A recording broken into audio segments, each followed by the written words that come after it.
Pete takes his shirt off. It looks like Jersey Mike's freaking sandwich shop over there. Yeah, exactly. He's got Every a little time I get oil and undressed, balsamic Drizzle. It's olive oil. He is Greek. You know it's going to be. I'll do it. He does a feta crumble on top. Oh, yeah.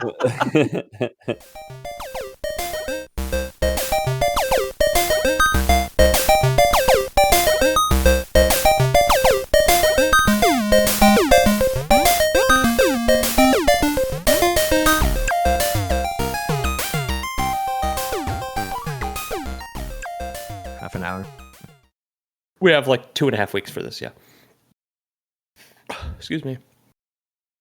Gorebones here, the internet's #1 podcasket, is back with more of what shivers your timbers. My name is Peter O'Donohue, and I have hundreds of wives. Joining me on my journey into esoteric mysticism are... I peed my pants. Ethan Palmer. I'm the second most last wife that Pete has taken on, and I'm a little jealous about the newest wife. I got to be honest. I guess you wouldn't be jealous of the previous 398, right?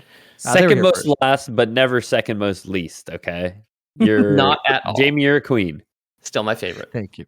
Maybe it's just recency bias, right? Definitely one of my favorites.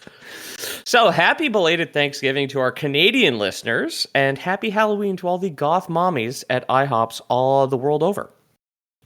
Today's episode about King Solomon and his keys came up. I think I tried to do some Lore Boys research, which arguably is much harder to figure out than Jewish mysticism. I think the Lesser Key of Solomon came up in last summer's Hellboy episode. And then after we had talked about it on that episode, it was requested by patrons Brother Orlock, Archlord Dirk, Federal Agent Honest Don, and Regular Joe, Archdeacon Terreld. If anybody listening right now wants to request episodes, don't do it via email anymore. That shit's done. We don't do emails. We're not boomers. Click on the link for the Discord below. Join. We have a lore request channel. We will get to your request sooner rather than later, I'm sure. Shout out to Turbo Knight, because when I searched Solomon in the lore request channel, Turbo Knight posted a link to Bathsheba's Wikipedia page, and there's a titty. So shout out. There are no pictures of Bathsheba in the boys' pics right now, and I will not be sharing any because in the past, I think 13 centuries, she has never been drawn wearing a shirt. So you go, girl. Bra burning before fucking fire was invented, man. There's one picture where on her Wikipedia page where she doesn't have a shirt and you just see her ass. You know, ain't nothing wrong with that. Yeah. On to Pete's point earlier, we still do on emails though. Contact@loreboys.com. Oh yeah, just don't put in your requests via email. Yeah. Sorry. There's a mailbag next week. You don't know that it exists yet, but just get off our case about getting them done in the next 3 years. Okay, they're in the email inbox. We'll get to them eventually. I don't know what to tell you. Yeah, exactly. Right, you got fucking free will, probably bestowed it. It's like bequeathed on you by God Himself. I guess based on what I've read. Oh, sure. We occasionally get overwhelmed and hit mark all is red, okay? So fucking sue us, all right? It's 2025. Rules in Gmail like you can in Outlook, and it drives me fucking insane. As someone who works with a lot of emails, that would be a real fun thing to do. Just get in one day, mark all is red, and clap your hands and go sit on the couch. That would be a nice thing. I have a couple inboxes at work that are where the rules are set up in Outlook, where they are my mark all is red things. And every single morning when I get to see that number go down to just get blanked out, it does feel like exercising a demon. I'm not gonna lie. It just evaporates. You're just like, all right, I've done the Lord's work. That's it. I definitely have those inboxes where it's just like, yeah, demons sending me emails again. They're just going to the work mail inbox. You know what I mean? And then I'll go to that folder every now and then, just hit mark all as read. And then months later, somebody will be like, "Where's that contract I sent you?" And I'll be like, "What contract?" They'll say, "This is the subject line." And I search the subject line. I was like, "It went to my work mail inbox, dude. You can't expect me to have fucking read that." Yeah. All right. So we're gonna start our spooky our last spooky episode of the month here with a little bit on the real made up King Solomon. Solomon was the fourth king of Israel. Baby in half, right? Is that the guy? Yeah, we're getting to it exactly. Okay. Yes. Okay. Solomon was the fourth king of Israel and Judah, reigning from 970 to 931 BC. The son of King David of Goliath fame and Bathsheba of topless links in the Discord fame. Okay. Okay. The only titties you can post in the Lore Boys Discord are historically accurate titties. Okay, Yes. that's fact. All right. I mean, every picture of titties that are real titties are historically accurate titties. They're just every picture's from the past, right? So I don't know, dude. Have you ever heard of a little thing called plastic surgery? That's You not ever watched historically Memento? accurate. Okay, that's plastic surgery is rewriting history. All right. okay. Okay, plastic surgery is fascist. We've established. I get it. Oh no, they're taking thin lips out of the Smithsonian. Fascism has arrived. they cut Abe Lincoln's BBL off his ass in the Smithsonian. Okay. Yeah, exactly. The statue in the National Mall is lowered by like 2.5 feet now. I heard some rich people are getting like their implants or body mods removed now because it's easier for poor people to get them done. It's becoming more affordable. So they want to stand up and look like expensive. So they're getting them removed to not look too outlandish. And it reminds me of there's a Dr. Seuss cartoon from like the 60s or something where all these little guys get stars on their chest because Oh yeah, the people who had stars on their chest were the good ones. Then the poor people get stars on their chest, and then the starred people get their chest taken off. And it's all just like the guy who's installing and removing the stars is the one winning at the end of the day because he's the one making all the money. But anyways, Monkey. Yeah. Yeah. In the new Naked Gun, starring Liam Neeson, his current girlfriend and/or wife, Canadian icon Pam Anderson, is in it as the main love interest. I think she's had all of her work undone because she just looks completely natural and is still fucking gorgeous. She just looks like a beautiful 60-year-old woman at this point. Hell yeah. So like she's definitely one of those people who's had like all the Frankenstein butchers just like undo all their work and look like a regular pretty lady at this point. Rewriting history once again, huh? Yeah. Is Liam Neeson a demon, Peter? He'll come up halfway through the script. Yeah. Okay. Yeah, he's the demon of peeing his pants. Okay. Publicly. Wait, he just like me for real. So, Bathsheba was originally married to Uriah the Hittite, but after seeing her bathing, King David had Uriah killed and then took her as his wife. Uriah, also the name of like a lab assistant alien in the most recent Half-Life game. I was just like, where the fuck do I know that name from? It's also like the chemical that makes your pee smell that way. You say it that way, yeah. You just tweak the pronunciation. But yeah, I got it. All right. Yeah. So with her, David had 5 children. David from the Lore Boys podcast server and producer of The Black Frontier, written by Peter O'Donoghue, linked below. David had 5 children, one of which was Solomon. Solomon is said to have been chosen by God himself, and that his wisdom, riches, and ability to rule were a gift from the divine. Ethan already brought this up here. Famously, when 2 women came to his court claiming to be the mother of the same baby, Solomon ruled that the baby should be cut in half. I think vertically, right? That's how I imagine it. That's the only way it makes sense, yeah. Yeah. Because it wouldn't be a fair split if one mother gets the face and arms and the other mother just gets the shitty bum, you know? Yeah, you'd want to be the arms mom. It would have to be top to bottom, yeah. Yeah. Well, what about nose to toes? What about like shoulder to shoulder, sliced down, like face in the front, and toes in the front? Like a laboratory sample, like front and back. Yeah, like still like bad. If you were standing straight up underneath Madame Guillotine, and it just got you right down. I didn't think about that. Still not as good as the down the nose, right? Run down the line of your nose kind of thing. Because then you just get the back of the head and the butt again, right? Yeah. You'd still want the front of the baby. We're gonna have to get a few babies mailed in to figure this out. I think maybe you do like a ground, and you just split it by weight. Yeah. By weight? Oh, that's true. What if it was just by weight? Right? Yeah. Probably the fairest way to do it.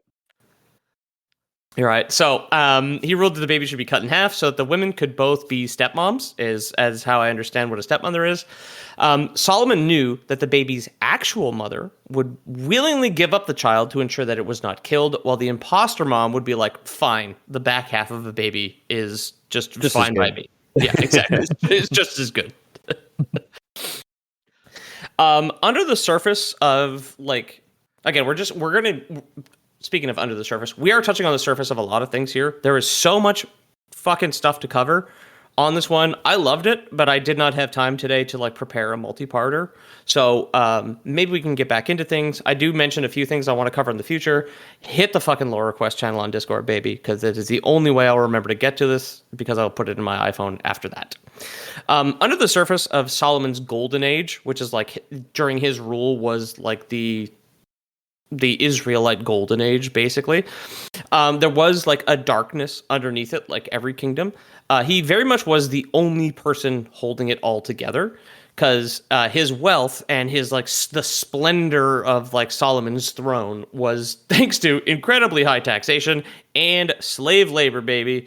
Oh, yeah. It's the quickest way to get rich. I remember Jamie, when can I get a hell yeah for that? I don't know if I want to make a stance. You don't want to co-sign? Yeah, I think I can say I'm against even pretty clearly, but I won't say hell yeah. I can be against and give a hell yeah every now and then, can I? Yeah, I guess so. Well, we're talking about taxation and not slavery. I guess Jamie doesn't want public services. I'm sorry. Okay. yeah. Jamie doesn't want roads, I guess. I don't know. Yeah. I mean, if I could divert my taxes from one of those things, I don't need roads that bad. Most of the stuff I need is near me. Maybe at the edge of the city, but yeah. Yeah. Two out of three of us have vehicles. So actually, Jamie's the wrong guy to ask about the road thing when it comes to taxation. Fuck. Slavery? Not in my backyard, all right? Yeah, no. Well, what do they use on the soy field? Is it machines? Podcasters. Yeah, machines. Oh, machines and 15-year-olds, so they don't count. Oh, yeah, fair enough. All right, that's fair. I was thinking of one of those tractor inlets, like they put the things on the back of the tractor to pick up stuff and harvest. It's just they have a bunch of 15-year-olds just like tied to a thing, facing down, grabbing all this Picking soybeans. as fast as they possibly can. Oh shit! Oh, fuck! So many beans, man! Oh fuck! Oh fuck! Oh fuck! I missed a bean! Oh fuck! It's so stressful. So after Solomon's death, his kingdom did it just fall to pieces. It split into two: the kingdoms of Judah and the kingdom of Israel. His greatest accomplishment during his reign was the construction of Solomon's Temple, also known as the First Temple, capital F, capital T, on Mount Moriah. This is the mountain where Abraham was sent to sacrifice his son Isaac, but don't worry, it was just a joke. Old Testament God was just playing. He was testing Isaac's loyalty, and certainly not just like looking, just like preloading the tradition of blackmail in the region, basically. Construction of the temple took 7 years, built from lavish foreign materials from all around the Middle East, and maybe even with a little bit of supernatural help. I hope my tongue clicks came through there on the mic. It did. Yep. Good. The temple was intended to be God's home on earth, or Yahweh, as they refer to him in the Hebrew Bible and the Old Testament. It is funny that we're talking about him twice in a row now in the past couple of days. We are going to be a firmament podcast at this point. Like, this is just... I'm going to send you guys a picture of Solomon's temple, and bear in mind that this is like God's home on earth. And I'm not saying that ancient people didn't do miraculous things. Like, I think a lot of the shit that ancient people got done was incredible. But this is just proof that you can't leave fucking rich people in charge. Because Solomon was like, yeah, I've got fucking slaves and super high taxation. I'm going to build 3 boxes, and that's going to be a good enough house for God. All right. Yeah, exactly. Like, there's better monuments that are much older than the fucking Solomon's temple here. Okay. This is we will get into the state of Solomon's temple like soon, but this is a very an artist rendition of what it could look like. And yes, you're right. It does look like Solomon is basically like God's slumlord. Like, it is just it is a roach motel for the Almighty.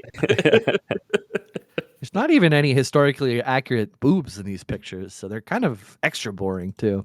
It is. Yeah, true.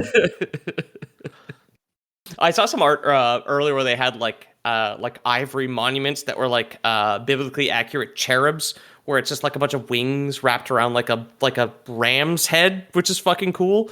Although I think that's probably embellished by like artists of the time, because it probably was just like the limestone box that Ethan has posted here. Oh yeah, there you go. Ethan's put some tits on it for you. Wow. Damn, you're quick on the fucking trigger there, dude. Holy shit.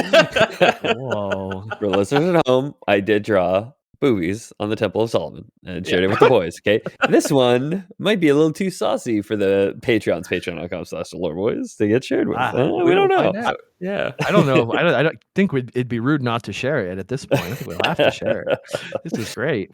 I'd like for the next mailbag episode, everybody just send in their artist's impression of the first temple with tits on it. that's my fucking call to action. Honestly, for the next mailbag. Contact at loreboys.com, loreboyspodcast@gmail.com. Please send tits on the Temple of Solomon. All right. Oh my god. No other tits. No other tits. Just on the Temple of Solomon. All right. Want to be clear about that. Yeah, let's get like Mira Me to do it, who's like just an incredible comic book artist. Yeah. I want to see the most like hyper realistic rack on the Temple of We'll get Solomon. Sad Clown. We'll get them away from Endless Dungeon, their like passion project of just like incredible beauty that they've been posting updates on, to fucking slap tits on this bad boy. Hell yeah. Hell yeah. You got better things to do. All right. Get to work. So, funnily enough, in this prime real estate here, within a windowless chamber known as the Holy of Holies, it was said that Solomon himself had placed the Ark of the Covenant. This is the chest containing the 10 Commandments brought down from Mount Sinai by Moses. The temple was visited by another maybe real person from biblical times, the Queen of Sheba. She is probably from Yemen, maybe from Ethiopia, if she was real at all. Is there a relation with Bathsheba and the Queen of Sheba?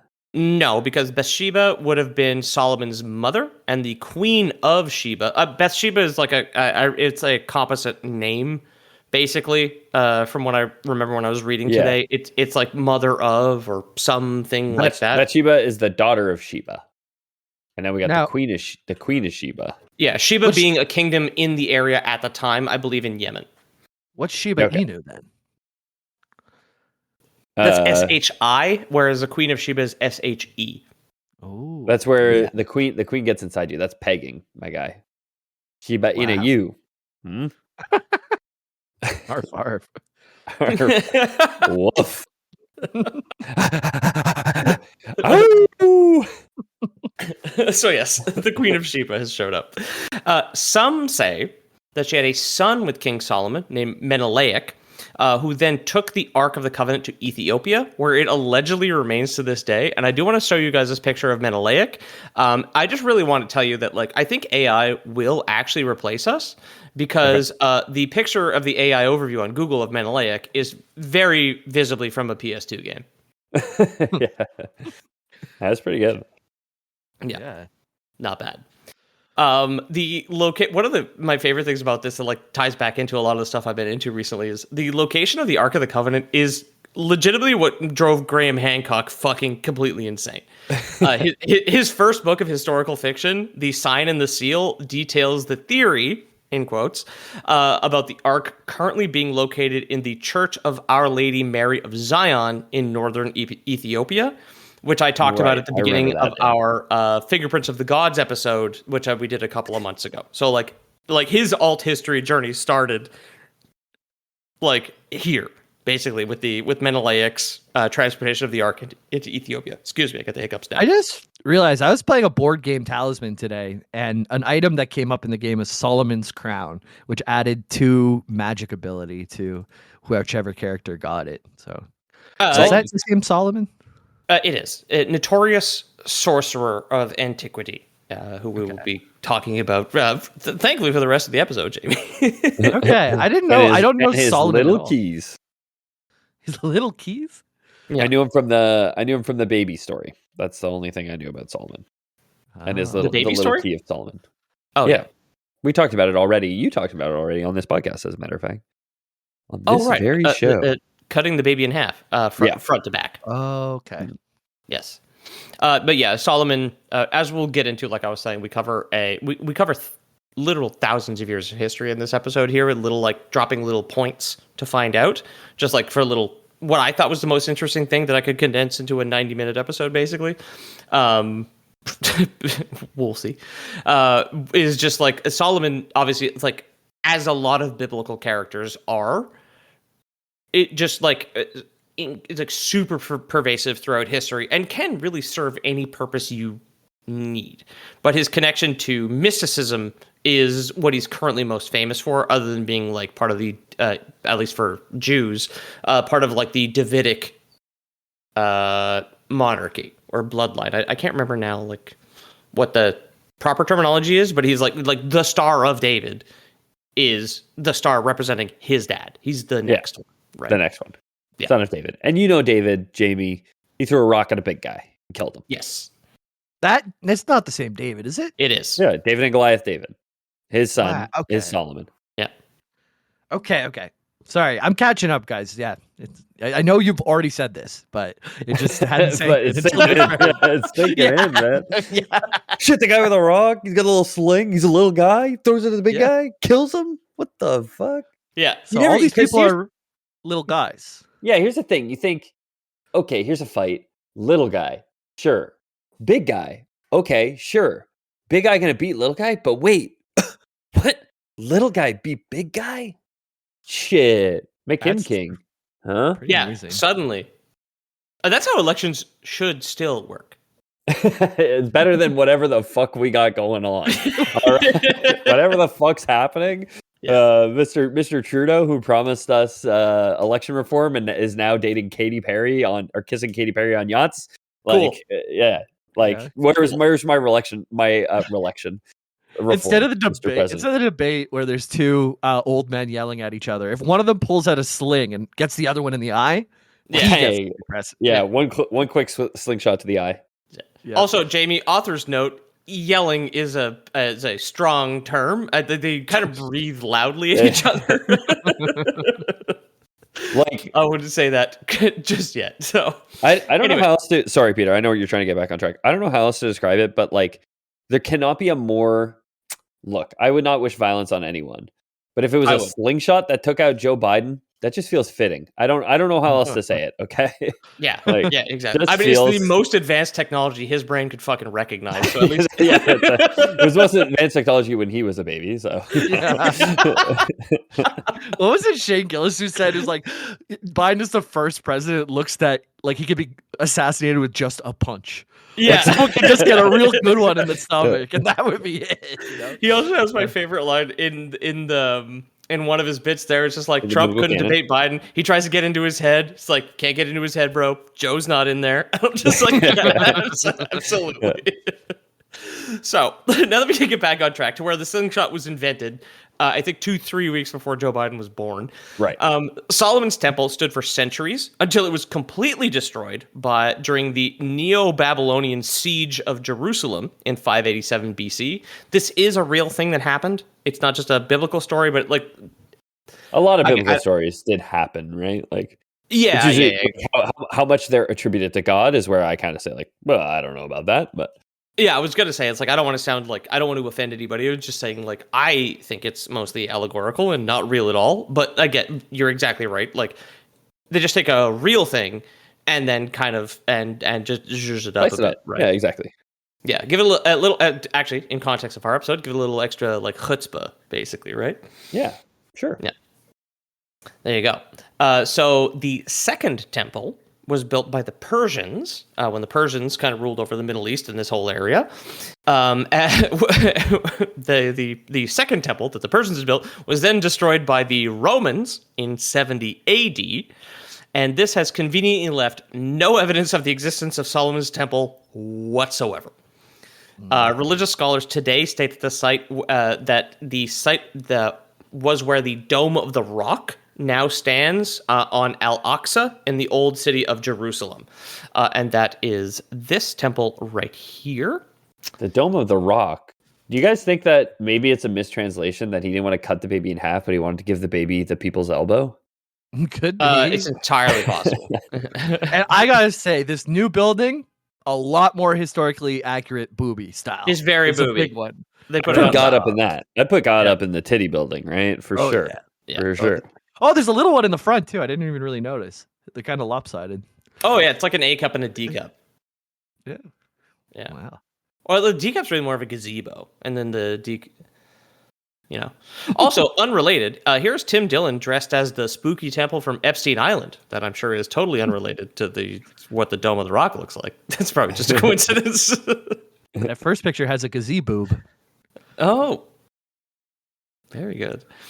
So while no evidence of the temple exists, do scholars think that Solomon was a real guy? And I buried the lead a little bit earlier. The answer is a peer-reviewed shrug and a probably.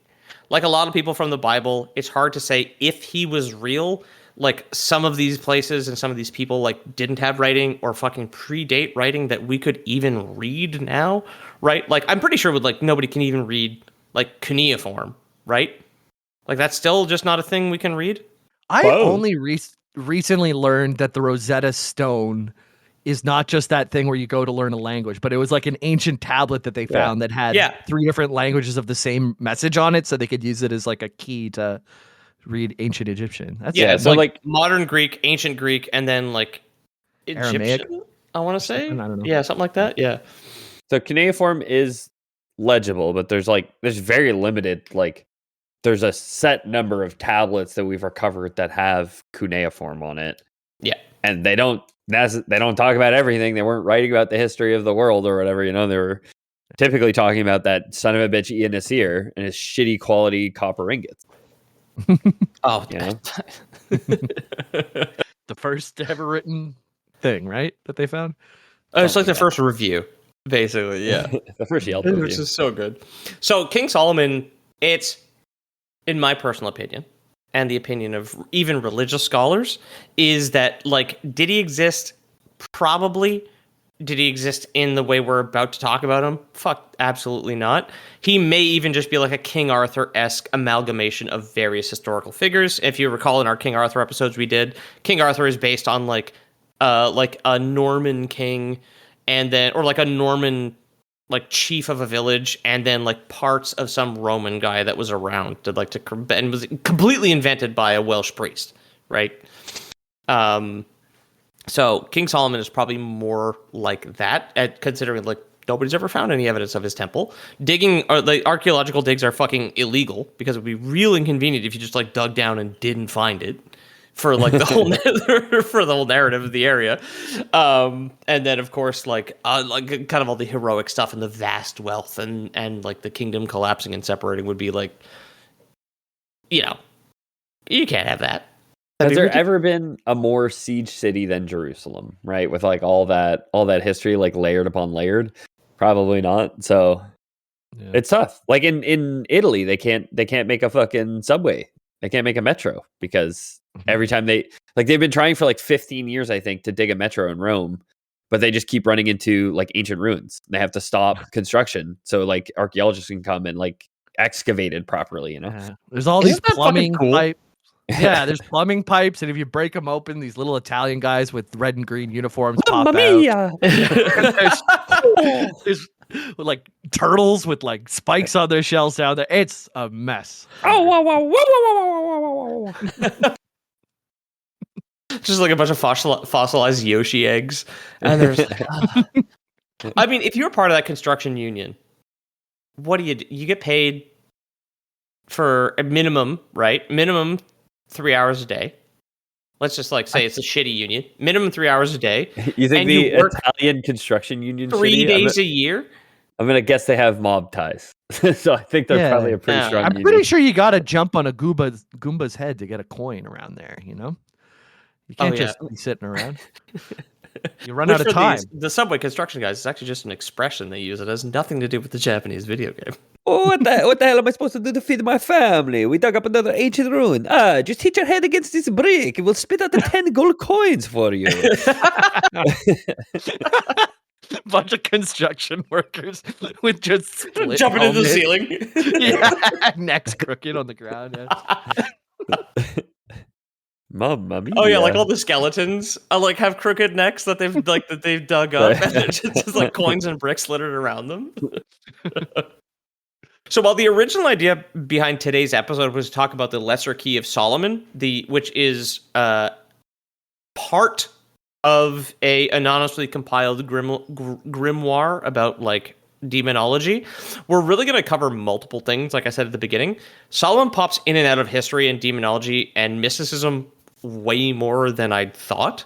The specific grimoire from the 17th century was mainly a list of the 72 demons that Solomon was said to have bound using occult magic of his signet ring, which is the Seal of Solomon, which I didn't look into it. I'm pretty sure the title of Graham Hancock's first book, The Sign and the Seal, references the Seal of Solomon, considering his theory is probably that his magical son transported the fucking Ark of the Covenant to Ethiopia.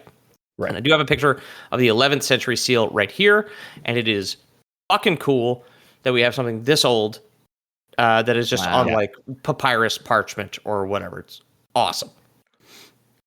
And what makes that's his dad's star, right?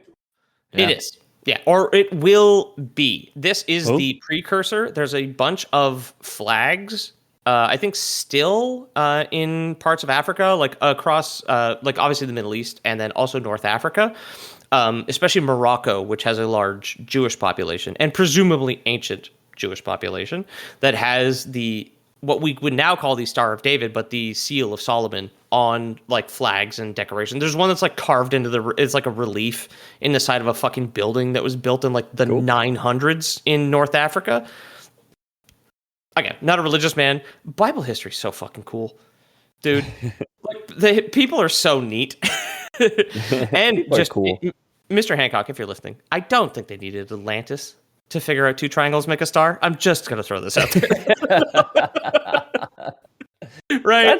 That's always the thing. It's like, it's cool enough. You don't need to make up other stuff, man. It's so cool. Yeah. You don't need to make up your little slash fic on top of it and act like it's real. Exactly. It's just like, isn't it cool that they built this thing? Like Göbekli Tepe is the go-to example, right? Which is just like this monolithic, I don't know if it's a structure or it used to be a building. I don't really know what it is. I haven't looked into it. But it's like, oh, wow, this is older than we thought it would be. And nobody is just like, wow, fucking awesome. Good for the Turks 12,000 years ago. It's just like, well, it couldn't have been the Turks. What do you mean? It's there.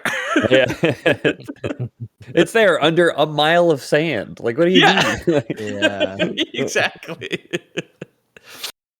Aliens couldn't figure out rectangles? Like it's just a bunch of rectangles, man. Stacked together in different ways. Exactly. Yeah. Well, they fly around in like orbs and shit. The only shape they know, right? That's what I was gonna say. Is they only know saucers and stuff. Exactly. Only no corners yet. They haven't figured out corners. Well, here's the thing: what's so stupid about saucer? Like, you're traveling interstellar. Like, there's no air. Like, there's no friction. You don't need to worry about aerosystems. This is why you have such an aerodynamic ship to go interstellar. Yeah. You know what I mean? You need no friction, aerodynamics in every direction. It's 360 degrees at all times. It's like you're in space, homie. You don't got to worry about it. You can literally build around whatever's comfortable on the inside. You can have a cube. A cube is just as good. Yeah. Aliens so stupid. Something The Expanse taught me. I hadn't thought about that until like I saw some pictures of like the deep space things, and like none of them are round. They're like skyscrapers on their side a lot of the time, you know. And never really thought about that. Well, yeah. If it never enters atmosphere, especially because like aliens, like they come down to Earth, they got to enter atmosphere. You don't need 360 degrees aerodynamics. That doesn't make any sense, dude. No, make it look like a swivel penis. chair in there. Yeah, make it look like a big cock. Yeah, a big girthy man cock. Yeah. Graham Mancock. Is that something? Did we do that during the Graham Hancock episode? Crazy. I don't remember. That's great. I don't give a shit. We're doing it twice in that case. When I bring my Graham Mancock around, it's going to be Atlantis. You know? Joe Rogan was so impressed when I brought my Graham Mancock on his show. So the origins of the seal are unknown. However, legends of a magic ring in this region date back as far as the 1st century AD. And I know a lot of Tolkien's work is based off of like Gaelic and Gothic and like local culture. But there's a couple things that I read about the Seal of Solomon that are just like, this just is the One Ring. Like the way it kind of like always finds its way home, and it's kind of got a will of its own. It's so lucky that it gets back to Solomon eventually. Like we'll get into that afterwards. It's just like, I shame on me for thinking Tolkien hadn't read a second book in his life, but like, I mean, Tolkien famously, all of the Lord of the Rings is taken from mythology, right? Like, none of it is original, and he did put it together in a pretty cool way. I think he like drew together a lot of myths, but like I think one of his first publications is like a rewriting or a translation of Beowulf, right? Yes, yeah, like a modern translation of Beowulf, or maybe Gilgamesh. I don't remember which. But. No, it is Beowulf. Yeah, Goliath is just a normal sized man, and David is a hobbit, and that's where Tolkien. Yeah, exactly. Yeah. So what I posted here now is the original Seal of Solomon, which is the thing that I was talking about that was on multiple like international flags throughout the Middle East and North Africa for quite some time. So, so the association of the ring with Solomon comes from an apocryphal text. So this is religious text that like religious groups, at least between the three Abrahamic religions, would being Islam, I guess Catholicism, and Judaism. They're just like, this is made up. This is too fake. This is too fake for us. So for anyone who doesn't know, the Bible was written several hundred years after Jesus died. So the New Testament specifically. The Old Testament predates Jesus. He is not in it. Well, yeah. So there's also different versions of like the New Testament. But if you look at like the King James version specifically too, that was written in like the fucking 1400s or something like that. So it's they got a bunch of ancient stories and ancient history texts, and a bunch like the Catholic priests sat down and said, what do we make? What is the real story here? And it was just people at the time sat down and decided what the real story was. Apocryphal texts are like, they were considered because they were historical stories from that time, but they said like, that's not real because I prayed about it and God told me no, basically. So I'm going to say Asriel. All right. Yeah. Asriel will come up the Asriel demon told me to say that. Yeah. He'll be back later on after the break, actually. Right. So the Testament of Solomon was written, and I love this date range here. Scientists, historians, I love you. I respect you. Obviously, I'm not an idiot because I know you're vastly smarter than I am. The date range of when the Testament of Solomon was written is sometime between the 2nd century and 14th century AD. Wow. Just say you don't know. Yeah. That's it. It's 1,200 fucking years. Like, what are we doing here? They know it's not before then. They know it's not after then. That's saying something, right? It's good. It's good brackets, but I feel like you could ask somebody, when did this dinosaur die? And they could probably nail it down a little bit tighter than that. No, right? A dinosaur? Come on. I could tell you when the T-Rex lived. Within 800 years or 1,200 years. I couldn't tell you that. With carbon dating, can't they tell like kind of how long carbon had been like alive? Like it's the last time it was alive just by like the half-life of the carbon atom? I don't know. I didn't even know that carbon was single. That's what's tripping me up. And now they're dating? Yeah. Come on. Okay. Very good. I was like, wait, what does the molecule look like? Is it a single? Like, okay. I don't know. Like, if I remember from high school, it's like a red sphere with some yellow spheres on little gray rails going around it constantly. I think that's what an atom looks like, right? So the Testament of Solomon states that the demon Ornias appeared during the construction of Solomon's temple and began sucking the life force out of one of the workers' sons via his right thumb. Solomon prayed to God for help because he cared about the worker, like is one of his. It was one of his favorite servants, I guess. Classic Bible story, by the way. Yes. So, fun fact about the King James version: they took out the word tyrant. Every mention of the word tyrant in the original Bible was removed when King James wrote his Bible, because he's like, we don't want poor people knowing that tyrants are a thing or what that might mean. What a convenient thing to leave out. Right? I learned that from you another time on this podcast, like ages and ages ago. That just rang some deep bell, yeah. No tyrants on this podcast, by the way. No. I mean, Except we for rotate Melon. tyrant duty. I'm hosting, right? I'll suck Yeah. the life force out of one of your fucking thumbs if I want to. I mean, it's No. going to be Jamie. He's way closer. That's a Please, no. crazy way to get drained. If someone just sucks your right thumb until your life force goes away, that is Yeah, but it's like a very medieval Bible thing of just like, like whatever they understood. I mean, whatever they understood nothing about human anatomy, right? So like whatever they thought they knew about human anatomy at the time. maybe Would've- kids suck their thumbs as babies, and then as they're growing, they're like getting the life from that, so their life force is able to grow quicker. Cycling the humors, right? Like that seems Yeah, like who that's what knows? I would tell. That's what I would tell Plato. I think. Yeah.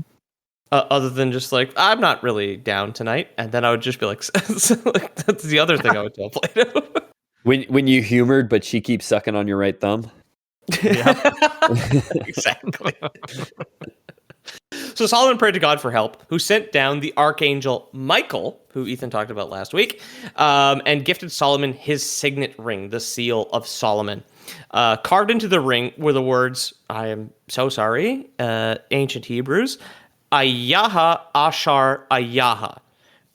Freemasons and the Illuminates, who I think might be related to the Illuminati, believe that this is the highest name of God. Who I am calling capital G God in this for simplicity's sake. Throughout all the text, it's Yahweh. Yahweh. It's Old Testament God. Yeah. Ayaha Yashar. Yes. So one thing we also talked, I think it was the Shin Megami Tensei episode. Yahweh, as like they have no idea how it's pronounced. So Jehovah is also like one possible pronunciation of the same letters because the way it's written in the ancient rabbinic is YW HW or something like that, where there's no vowels. So they have no idea if it would be like a Yaha or a Yahweh or like a, yeah, of course. we do not know how it could have been pronounced at the time. Yeah. I always picture it as that kid who's trying to cross the river over a log, and his friends are lifting the log and putting it back down, and he's going, exactly Yahweh! Yahweh! I know exactly what you're talking about, which is crazy. I mean, not crazy because we probably watched the same video, but Yep. I like to think of it as a Yahoo. Oh. Did you remember browser commercials back in the day? Right? Yeah, search engines when they needed to advertise. Yeah. And now they're showing me CGI PS2 renders of Menelaic. It's just like, this is what it looked like. I'm like, I don't think it is. Gemini, it's probably not. That's not even a fucking painting. So I don't know what Ayaha Ashar Ayaha means. But one of the things I always think about when I read about the Masons is I always remember the time I asked other Bobby's dad, who is a Freemason. I was like, oh yeah, how do you guys control the weather? And he just laughed and didn't answer me. And I'm just like, if I was schizophrenic, that would drive me even more insane. When the truth is, he's an old man and he just can't deal with you can't put up with your shit, Peter, honestly. I've known Guy my whole life and he can't handle that kind of question. No, what kind of hard balls are you throwing at the guy? He has no idea what I'm saying. He has like the best accent. It's like kind of French, but kind of not. Like when he would say, like, "Hey, Bobby, you going to the movies?" Like, Yeah. that's crazy. He's also a very enthusiastic and very positive person, so he has like a lot of energy when he talks. So it comes across extra. I'm only making fun of the fact he's controlling the weather, but Bobby's parents are both absolutely wonderful every time I've met them. Wonderful. Yeah, his and- mother too is absolutely lovely. Yeah, don't make it rain on the days that I don't want to. Yeah, okay? seriously. Yeah, Rain on my wedding day. Mhm. Fucking. Do you have to do Alanis Morissette dirty like that? I'd like to thank you for the crazy thunderstorm on my birthday that Jamie woke me up for. That was great. Isn't it Masonic?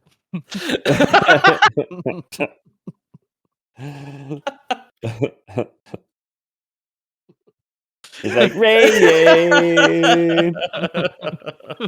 That's your bar That's mitzvah. fucking fantastic. So, salmon got smoked and was delicious. Solomon had the boy whom Ornias had been draining of life throw the ring at the demon, stamping the words onto his body, thus placing him under the control of King Solomon.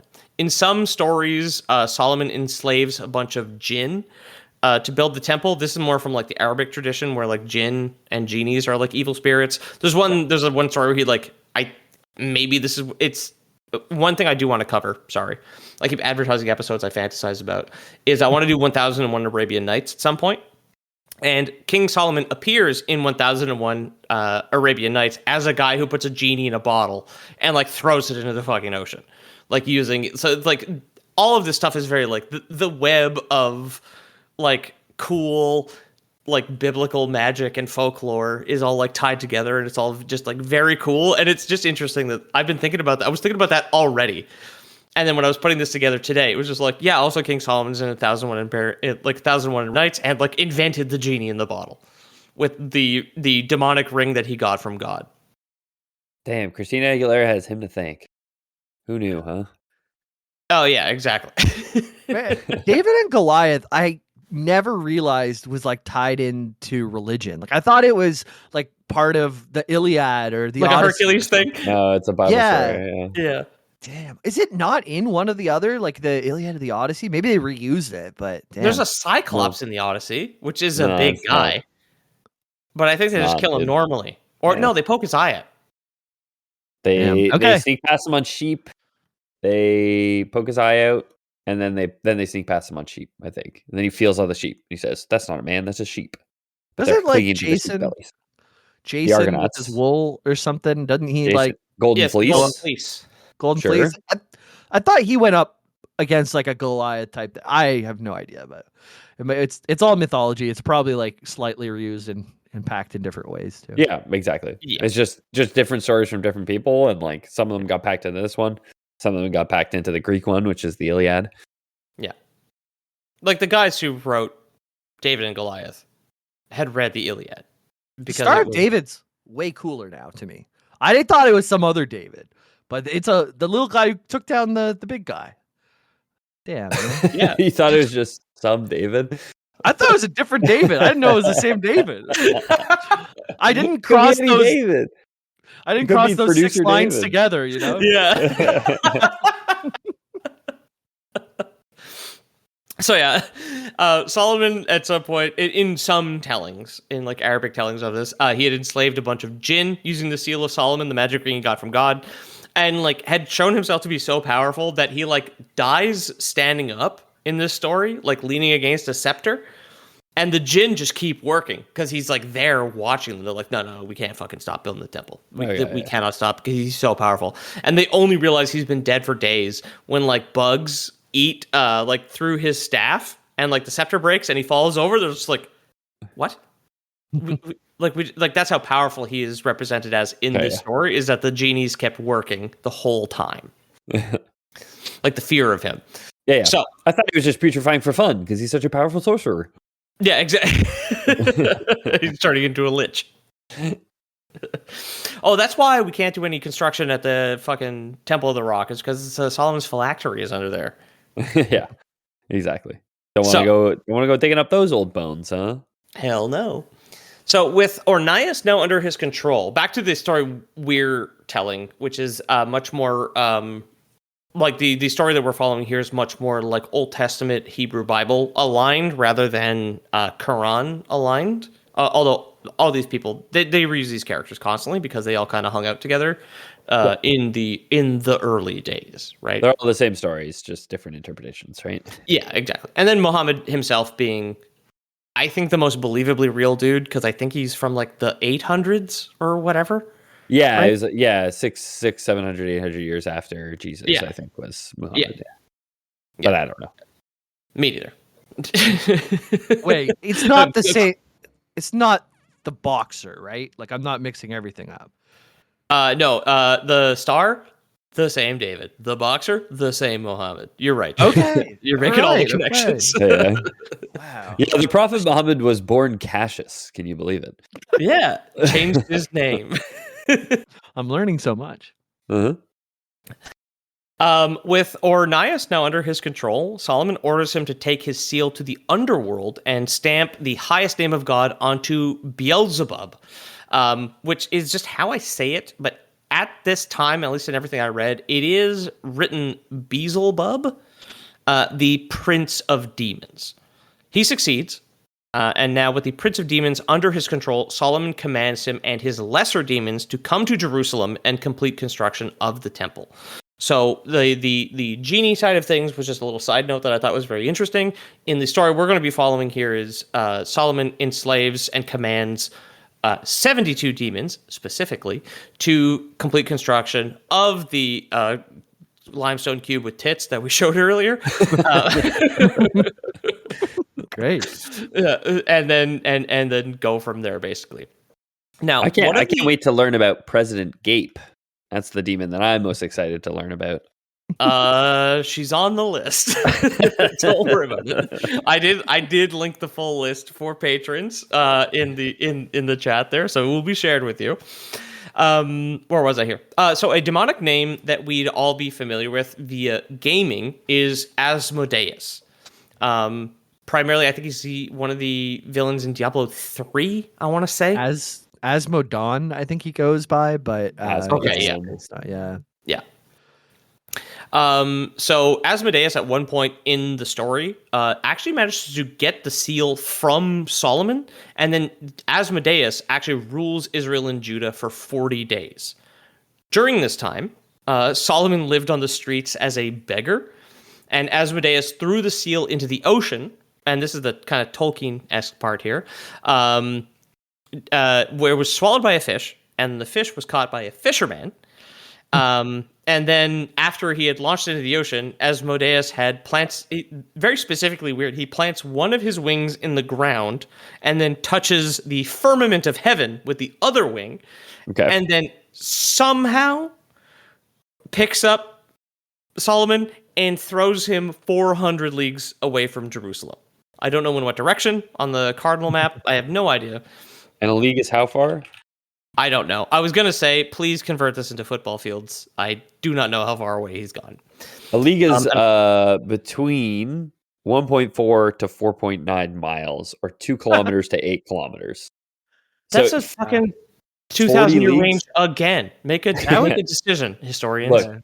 Look, Christians, I understand that you're listening to the Lord Boys for the first ever time, and you came because we're doing a good Christian episode of the Lord You're a Boys. Philadelphia police officer and you don't know what you're listening to. I hope you You'll find out about that next week.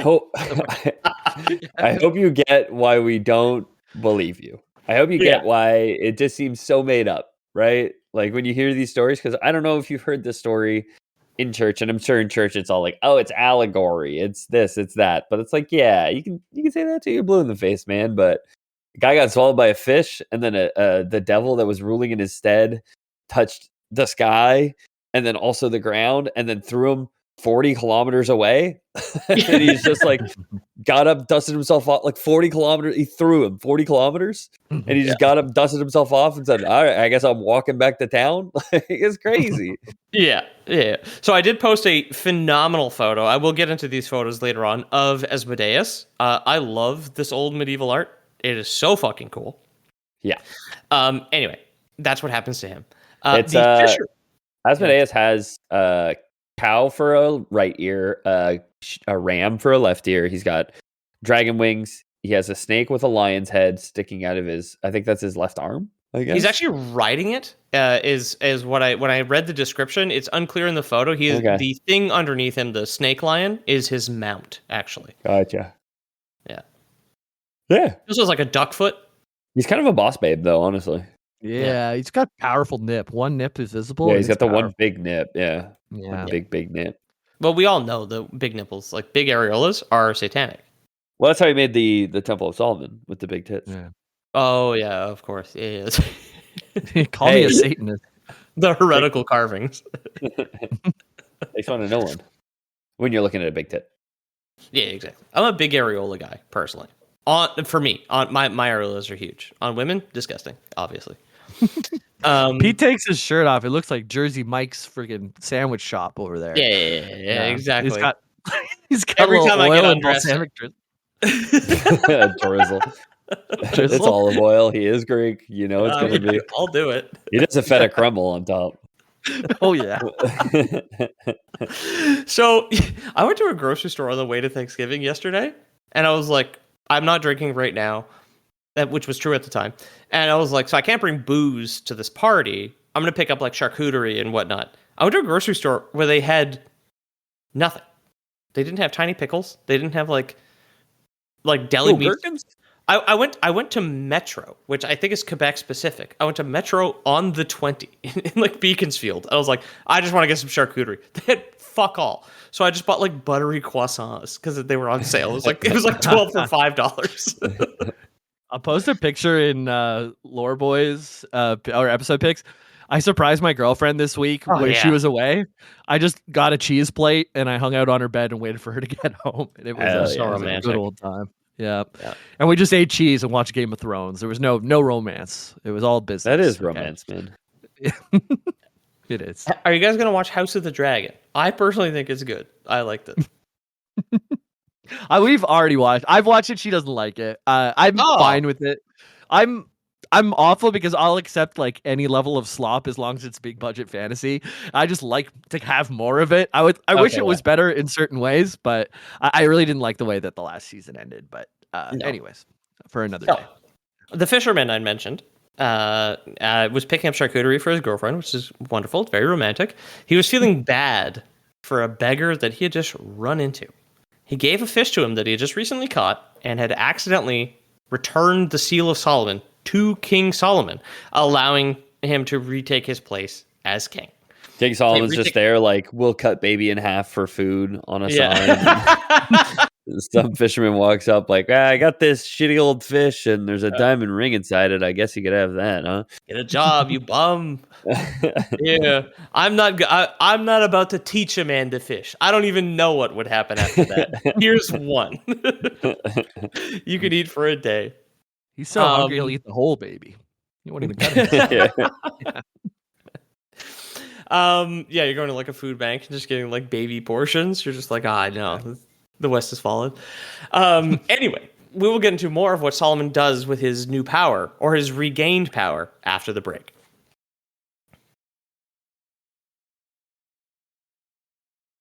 Welcome back from the break, everybody. So, we've gotten to a little bit about the real fake guy, or the fake real guy, depending on how you look at it, depending on which scripture that you're adhering to.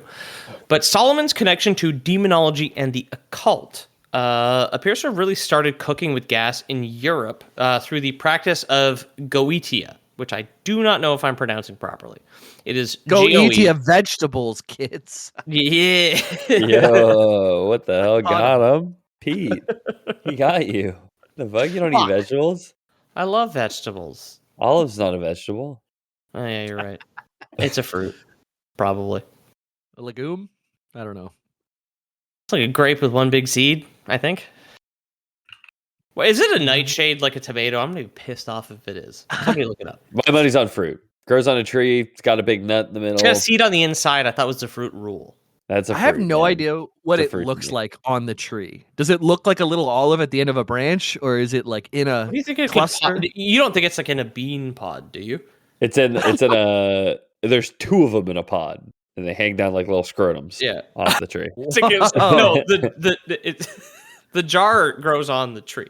Like it's just like when it's ripe is when you can unscrew it easily when the stem doesn't break. The local wildlife cut their feet on the glass from whenever they get overripe and drop and smash everywhere underneath the tree. Yeah, it's just a bunch of olive trees just surrounded by broken glass. It's a natural defense against predators. Yeah, exactly. Yeah. Ars Goetia. The Ars Goetia is a book we will be talking about. It's the first book in the Lesser Key of Solomon, the first of 5. We'll get into it.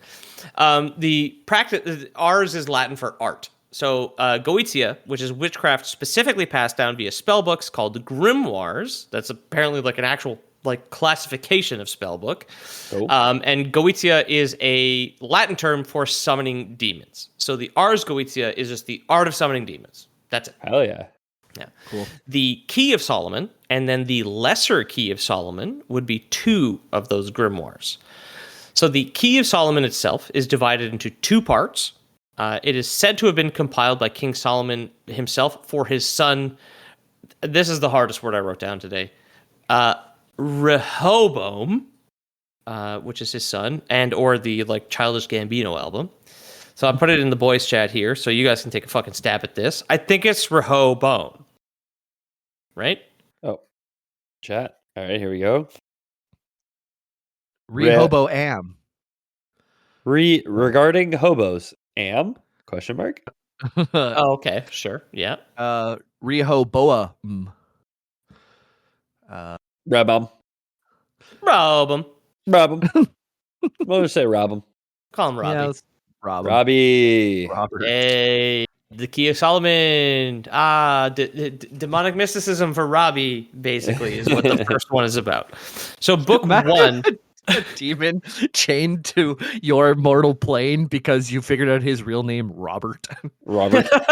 Friend of the show, Robert. Yeah. No! Release me! Bound for all eternity. Yeah. So book one details Solomon's incantations and curses that he used to enslave demons as well as the spirits of the dead. Some stories, some text says that he could also have angels work for him. There are some interpretations of this where Solomon is not the cool, intensely rich king. He's not a good guy. You know what? He didn't get all of his gold. His ivory and gold throne was not got under through like a union and like workers' rights and shit. No, I don't understand. Sorry. So you're saying in some versions he's not a good guy? Is that what you're trying to say? Yeah. But so in some versions he's not rich because he's rich. So that means he's good, right? Because so in some versions he's poor. Ugh. No, in some cases, in some stories, he uses his magical powers to like have angels also work for him, building temples and shit like that. Okay, That's pretty basic. Obviously. Yeah, if angels were real, they would work for Jeff Bezos. Okay, if angels were real, they would piss in bottles to get their quota done on time. All right. Just like a hissing orb of light, just like with cardboard boxes going past it. It's just like pissing into a bottle. Cardboard box is going past, and the occasional like plastic bottle full of piss drops out of the middle. So along with like how he controls the spirits of the dead, angels and demons, there's also a few like convenient spells. I think just like how like operational spells in the book one of the Key of Solomon. One of which is how to find lost items. And I just was laughing to myself about like the Key of Solomon, and he's just like can't find his fucking keys, and just like enslaved a genie to do it for him. It makes sense that the first spell he learned was how do I find my magic ring that controls demons, right? Yes. Yeah. The first spell is like how do I get that ring back? I'm gonna learn that spell first and foremost. Yeah. And then you're gonna remember that one forever because when Asmodeus tosses it and a fish eats it, it's gonna be so much easier the second time. You're not gonna spend 40 days as a beggar. In this case, it's going to be a couple of hours, God willing. Another one is to turn invisible, which comes up a lot. A lot of the 72 demons are just like this, and also invisibility, which it just like seems odd. What would rulers at the time want to be invisible constantly? I don't know. I mean, you're the spotlight, man. The people won't stop working because your dead body's around. Imagine when you're walking around. Like, there's a lot of attention, either good or bad. You must want to escape that. Oh, yeah? Oh, Solomon's making the rounds. Look busy. Just, like, putting tits up on, like, anything you're working on. I also think, like, history has proven that being a monarch or being a ruler does not preclude you from being a sex pest. If anything, it's, like, a higher chance of you being a sex pest. Let's get into the more lavish sex pestery. Yeah. and here's the spell to drill a very small hole in the women's locker room wall. And here's a spell to hide your cameras from all detection magic. Here's a spell to disable the shutter sound on your phone. Ooh. Oh. I like the one in the women's locker room, but you drill through, they're all fully dressed, but there's boobs everywhere on the walls that you're looking at. You drill through tits to go see those. It's like a little camera in the nipple in the wall tit. And also there's also like some vampiric stuff as well. We were talking about vampires in the last episode we recorded. Whatever order these arrive in is up to you guys. But like some like persuasion spells are also included in the first book of the Key of Solomon. So everything about like controlling spirits, controlling demons, and whatever, and pervy spy holes, right? Book 2, this is interesting, and I wanted to look into this. I just didn't have time today.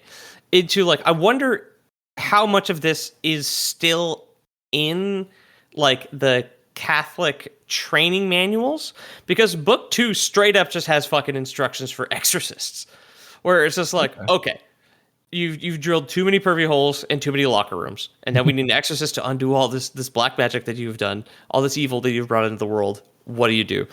So book 2 has instructions of it's just like they tell you like this is what animals you need to sacrifice for different demons based on like what kind of curse you've gone into, what to wear, like the uniform of an exorcist is detailed in book 2 of the Key of Solomon, and also like what magical charms you could have and other things to just have on hand in case of like a demon emergency, right?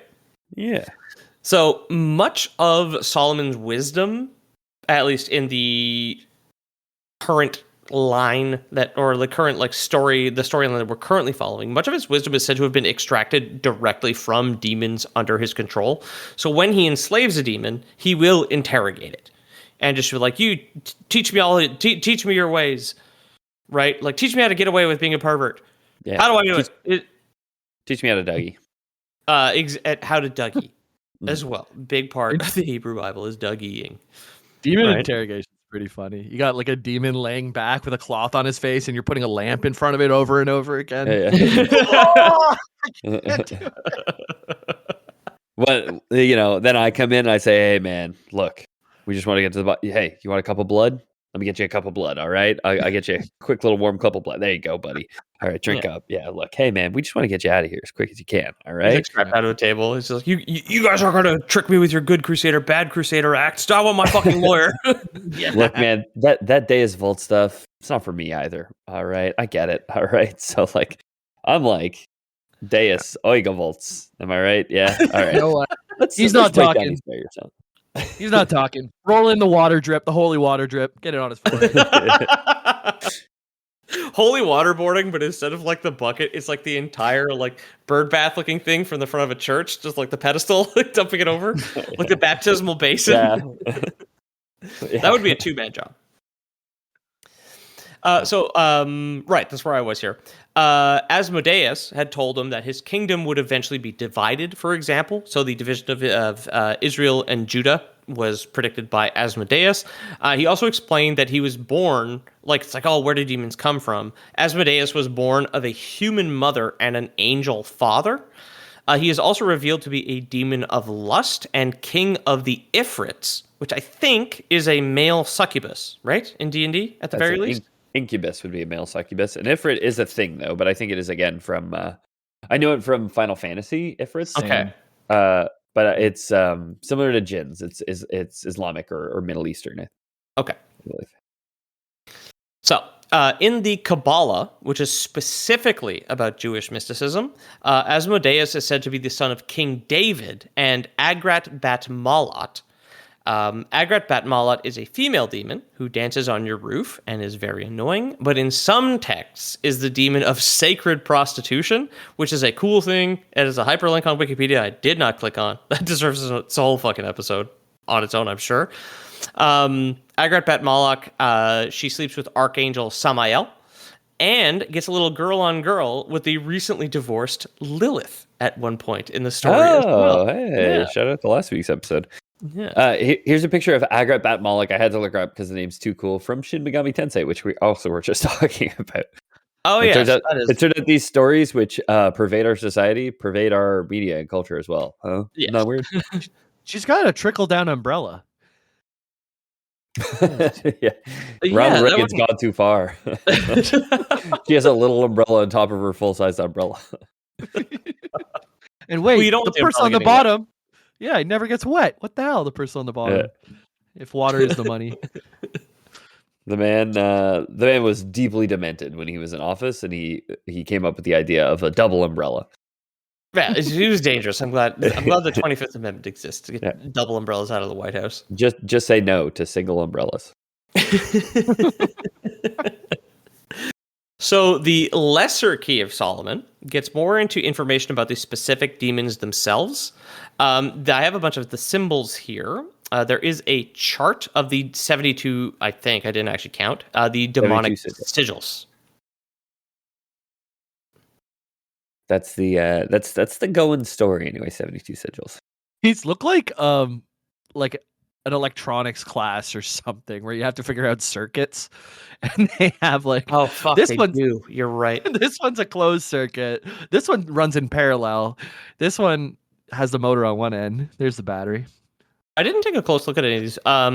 If you go all the way to the bottom right, there's the ISII one, and then two before that is kind of like a bushy sigil. It does kind of remind me of like the hedge bugs from Hollow Knight. Yeah, it looks a little Hollow Knight. I see it for sure. Yeah. Yeah. I can see that. I feel dirty looking at these. Is a demon gonna come out? It's funny. It There's some did great pop ones into, here. all because I was kind of high, and it did kind of pop into my head. I was just like, there's some pages of the Lesser Key of Solomon I will not be screenshotting because I don't want them on my computer's hard drive. There's some good faces in this. I think number 63, Andres, in the bottom right, is like a nice little face where he's going like. Hmm.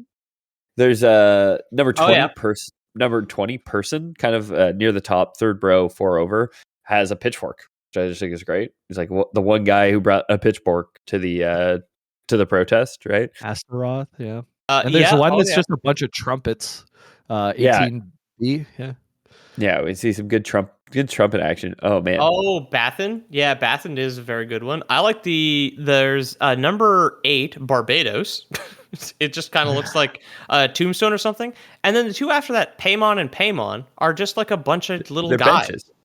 Yeah, a bunch of dudes like sitting on a bench. Oribus 55 reminds me of a turtle shell. Why do we get two Paimons? Why do we get Paimon and 9B Paimon? Meta Paimon. Yeah, Meta Garuda Paimon. I've been playing a lot of digital. Also, Belial looks like a sideways drawing of an elephant. Number 68. Yeah. Well, anyways, most people can't see this. Most people can't see this, but these are all crazy etchings that they summon demons when you write them, or they buy them? These are the sigils of the specific demon representing them. Most people can't see this, and for the people who are looking at this, because it is the first picture on Wikipedia, whenever you go to the 72 sigils of the Lesser Key of Solomon, Jamie and Peter have been reading the labels wrong, where they're reading the numbers of the label underneath it when the label's labeled down. Oh, it's up on top. I'm just for the listeners at home. We're like, what? This doesn't look like a sideways elephant. This looks like a sad dog with a Lego block on his head. You'll understand that it's not that. That one really does look like a sad dog with a Lego block on his head. Yeah, I know. It really does. Yeah. All right. Well, Jamie, you and I can be very happy the fact that we're actually too stupid to summon demons, because we would be reading all of the incantations upside down. I was trying to make myself powerful, and now nobody can see me. What the fuck? Yeah. So the Lesser Key of Solomon gets into more information about the specific demons themselves, and also their symbols here.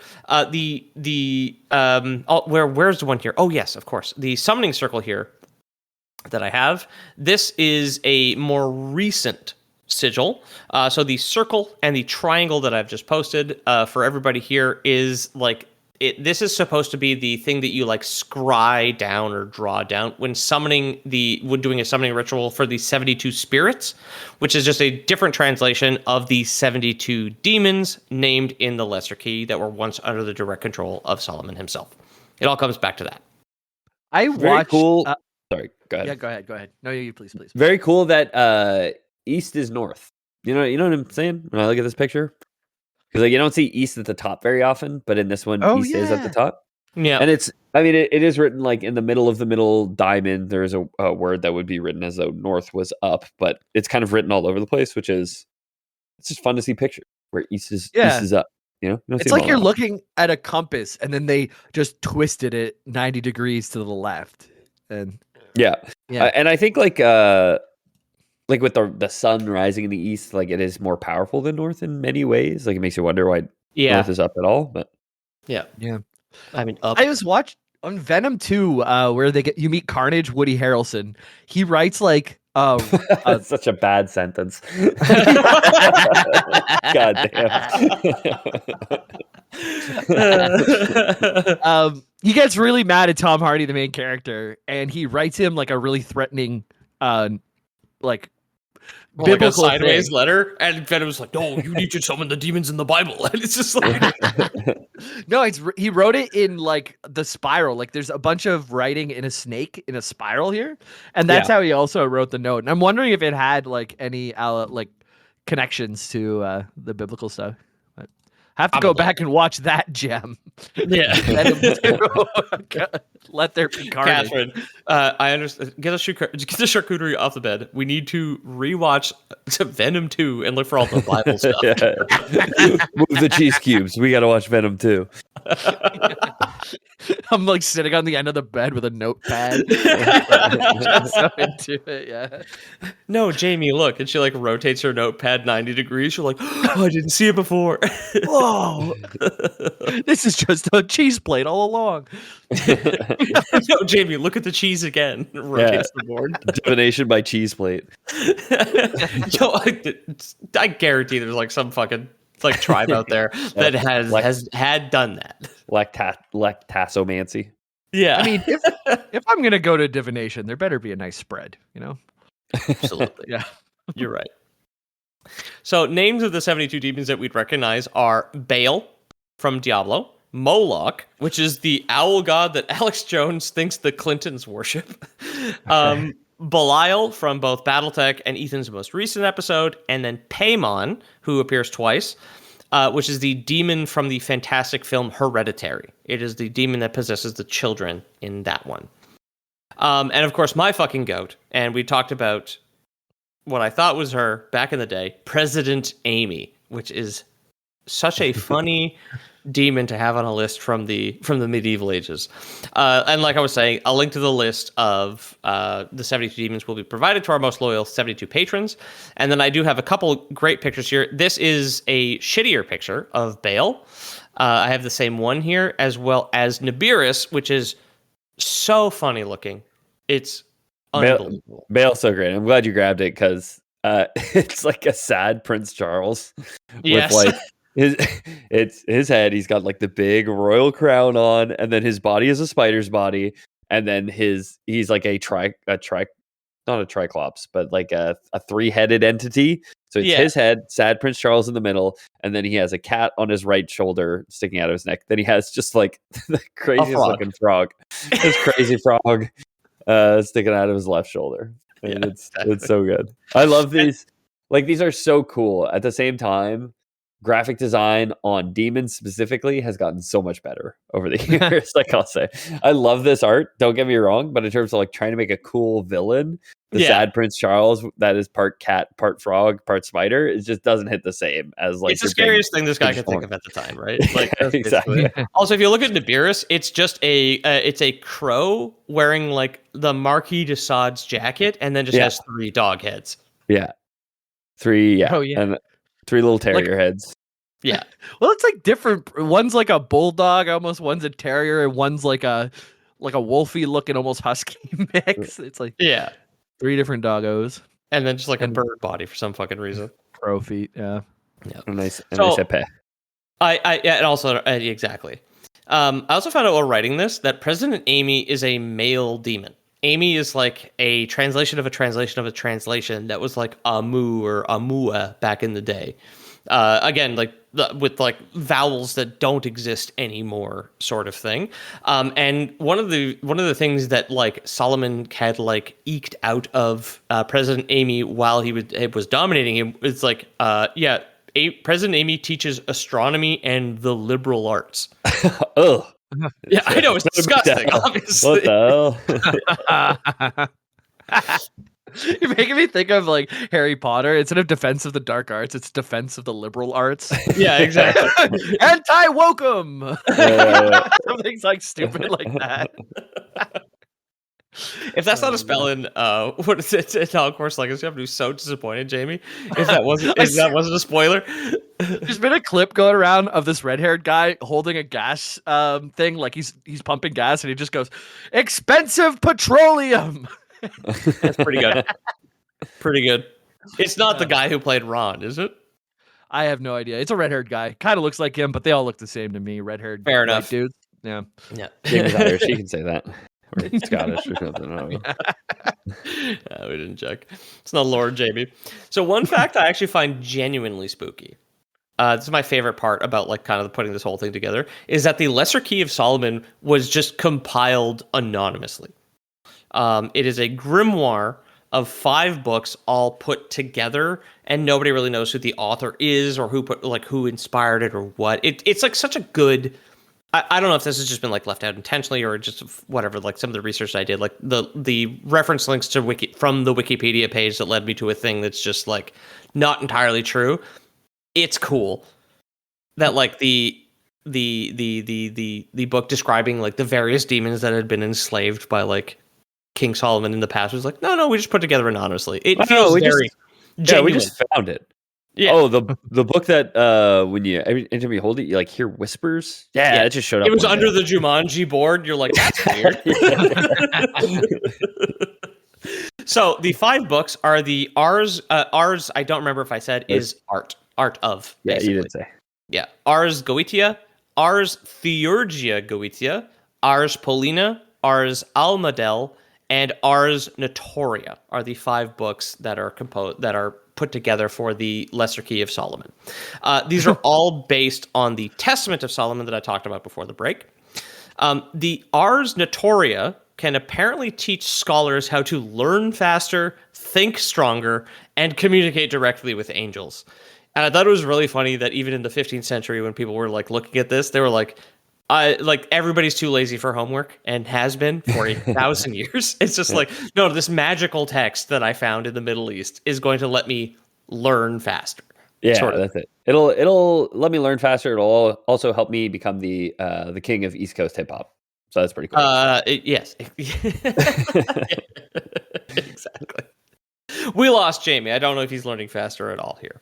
He's got such a very demure face right now. He's just kind of saying peaceful. Like, yeah, he's like, dang, like almost half asleep, you know?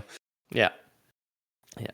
So along with his seal, Ars Notoria details how King Solomon received golden tablets of knowledge from God, delivered by an angel above an altar within the temple in Jerusalem. This is not a thing I read. This is like kind of Lore Boys. Honestly, one of the more like accurate versions of Lore Boys canon. Now we're talking about religion. This has to have happened after. Like about halfway through Solomon's reign, after the first temple had been built, the Temple of Solomon, and also it's just like, well, obviously he didn't enslave genies, idiot. He enslaved demons because the genies watched him die. So he cannot receive golden tablets from an angel if he's dead, right? Like that sort of thing. So that makes sense. The story I choose to believe. Can we just, so like the Joseph Smith shit, Mormonism, that's even a stolen story. Even that much is just a stolen story. I guess so. Yeah. Like Joseph Smith is just like, no, we got more golden plates. Guess what? God didn't get a new idea. He gave me plates again. Okay. Yeah. Yeah. They're in Nashville this time. The real Holy Land. Right. Where was I? Excuse me. So coincidentally, or via the machinations of demons, a Dutch physician, and I must stress, I'm talking about the 1500s at this time. Physician meant like doctor, but also like weird science hobbyist. Means right? Nothing. Yeah, doctor is not a thing. Like it's just somebody who's like excited about cutting people open. That's a doctor, dude. Yeah. Physician. Was that us that talked about it? It's like if you get sent back in time, the best thing you could pretend to be is a doctor, because just by having absolutely basic knowledge that we have today, we'd be so much better. You'd nail it. Like you'd be so much better. But I don't know if you would be. I don't know if we would be convincing enough, because I don't think our results are like I don't think our operations would be showy enough. We'd be like, no, just fucking wash your hands, dude. I was just about to say, like, you'd be like, no, you got to cut him open, dude, and drain all his blood out. That's the only way to fix this, you know, because he's got ghosts in his blood. So what are you gonna do? You got to drain his blood. What? Wash your hands? What's that gonna help? Huh? He's got ghosts, idiot. You gotta bring back like one can of peanuts with a snake in it, like the ones that go whoa and surprise you, yes.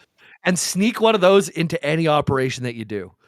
And then when that pops out, you're like, it's out, man. You're gonna be better now. Yeah. It's done. Yeah. A mediocre magician really would be like a king among men. Oh yeah, if he went backwards through time. I think a little sleight of hand to get the can of peanuts into the body. A bunch of connected handkerchiefs. You pull that out of the intestines. Maybe a dove out the ear, something like that. Yeah. I'd be at a huge advantage if I was sent back in time, because I am a giant. Like I am a giant at any point in the past. Right? I'm 6 foot tall. I'm not that tall, but in the past where everyone is 5 foot, everybody wants to be 6 foot taller than everybody, right? Yeah. I'm pale. I speak a weird language. I have blue eyes and blonde hair. Like I do think I would just be like a court jester if I go back. I think I'm gonna find a king and just be like, yeah, dude, I'll give you some like vague prophecies in my strange stilted language that I use, where I barely speak your English, but I think that's what I would angle for if I was sent back. I was saying make it like invisible, and I would just go jerk it all over the place. I think. Yeah, crazy style. Yeah, or regular style. Can you imagine? The thing is, any jerking it back then was crazy style. Yeah. These people hadn't discovered from the back yet, though. Can you imagine jerking it crazy style from the back at the Temple of the Rock, invisible? And then you don't even wash your hands, because no one does. Yeah. No, when you mentioned washing your hands, Ethan, that's the first thing I thought of as well. It's just like all of us would still be the greatest physician in the land, because if we washed our hands a bit, our patient survival rate would be like 8%. Which is 300 times every other fucking witch doctor's success rate. Wouldn't matter, man. Wouldn't matter. I refuse to believe that like one other doctor would say like you're a fucking witch and you'd be killed for it. Like that's too high profile. You know what I mean? I'd be like, I'm going back and I'm be like, hey, feed me. I'll sing and dance and I'll whisper you visions of the future, my king. That's what I'm angling for. Okay. It is so funny. I don't know if you've got a little seal of your own, and because you've predicted the future a little bit twice here. So honestly, you'd be a fantastic fucking court jester. Because the physician we're about to talk about is a man named Johann Weir. And he had been writing about the occult around the same time the Lesser Key of Solomon was being compiled. But Weir was actually a critic of how the church handled the prosecution of people who were accused of witchcraft. Wow. He was like a witch abolitionist, fucking basically. He's just like, no. According to Wikipedia, at least, Johann, I always kept reading it as Jonathan, I'm sorry, Johann Weir, and the anonymous heretics compiling the Lesser Key of Solomon did not know about each other. Some people claim that the Lesser Key was actually inspired by Weir, and the information he had been putting together. And here is another great little drawing of him, except his hands are way too small. Like, I would take the spider body. Yeah, I'd rather a spider body than have small, effeminate hands. The baby hands. Did you notice that the skull that's next to his hands too is like much smaller than his skull? So he picked a small skull to make his hands look bigger. To make his hands look bigger. Oh, yeah, that's probably true. No, not that one. Give me a smaller skull, please. I'm about to be memorialized. So, also all of these like dope ass line drawings I've been sharing are of like demons and Weir as well. Are from Colin de Plancy, and it's the Dictionnaire Infernal, which is published in 1818 in France, or the Infernal Dictionary. Yeah. So there's like a guy who just like did all this art. This is all from the same artist, which I thought was really cool. Absolutely inspired me for whatever the fuck I need to do in a couple of weeks here. So we're going to kind of like wrap it up here with the most modern connection back to the Ars Goetia and like Solomonic demonology.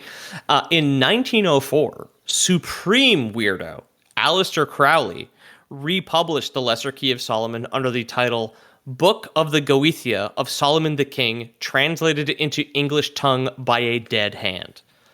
Excellent title. Love it. No notes.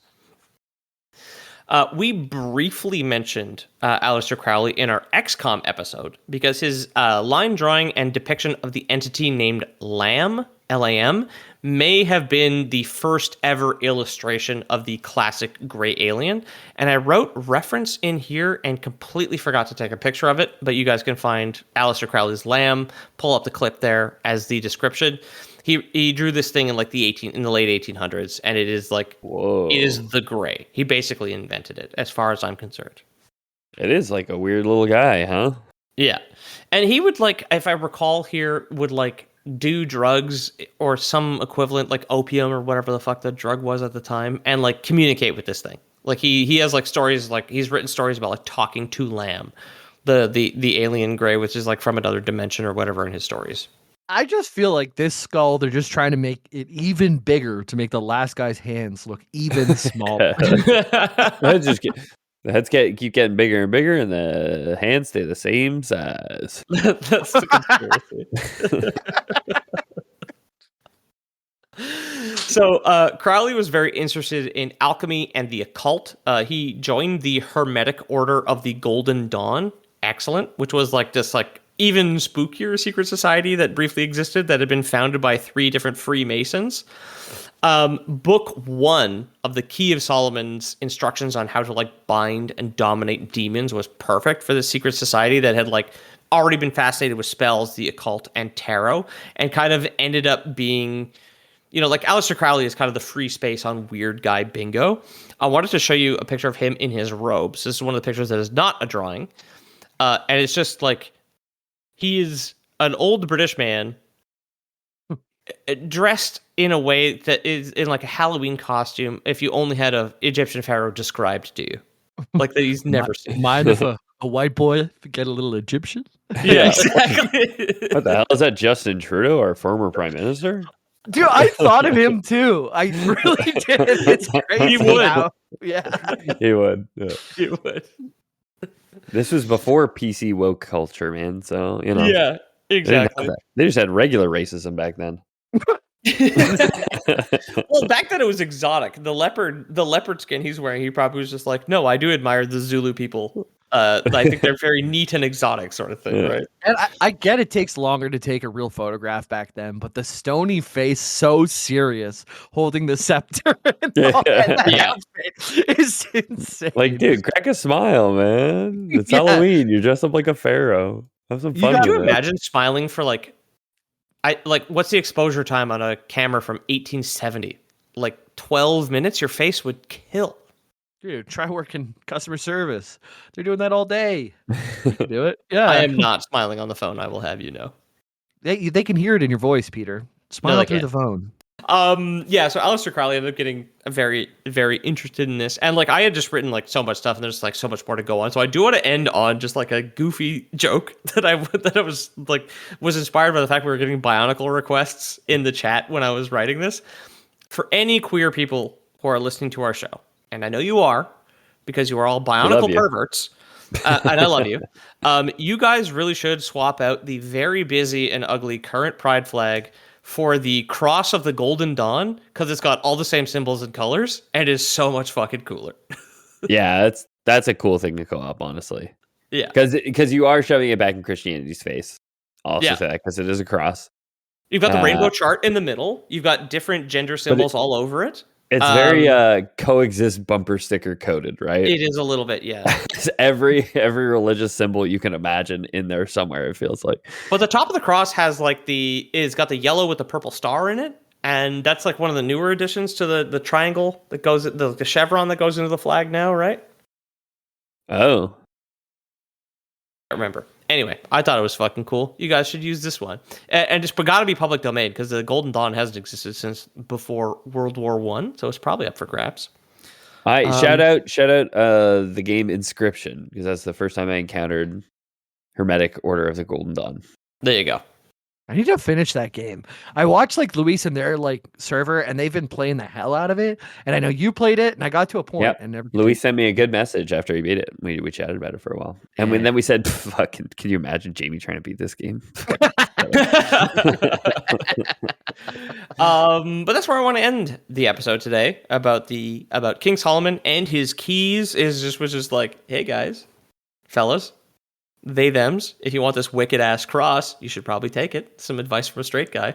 And I've been your host, Peter O'Donohue. You can find me at Low Race Podcast on Instagram, on the Discord, and you can find my book, The Black Frontier, linked below on Amazon. Yeah. Jamie, you want to talk about Twitch?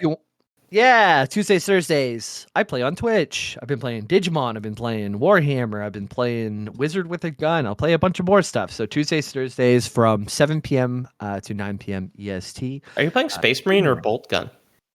I played a bit of Bolt Gun, and I'm enjoying it, but about as much as I enjoy other like old Doom games. I play a few levels, I love it, and then I just kind of get burnt out on the old ones. But I got so fucking lost, I could never beat it. There's no fucking map, and there was like an upside down. There's like literally a button. Maybe they added this. There's a button that will put lines on the ground and tell you where to go. Oh fuck yeah! I played this like years ago at this point, like when it was new. And there's like the Escher staircase level of like a rotating church where there's like shit on the wall, like staircases on the walls. You have to like jump and whatnot. I got lost. I was like, I'm never fucking playing this again. I mean, pixel art of killing like another Space Marine, cool as hell. But yes, yeah, that's about as much. And David got it for me, so thank you, David. But the one who beat Goliath and moderator of servers, they're all the same guy. So. True. Yeah, I can't wait till he kills us all with a rock. Yeah. If you like the show and want to support us, we do have a Patreon, patreon.com/theloreboys, which is linked in the description below. Check it out. And if you don't trust Patreon, we do, of course, have Loreboys Prime, a service which we've always offered, where obviously we are looking for the best and the brightest minds every single week. And this week, I mean, like every other week we've ever done this, we are looking for people who could put tits on a building. Okay? I own a house. I own my property. I want you guys to put some fucking tits on it. Okay? So get me some architectural sketches. These need to be load-bearing tits because I do have a second story. All right. So, you're right. Any tits I spend enough time with are load-bearing tits. Gross. And I think that would constitute a Lore Boys out. out.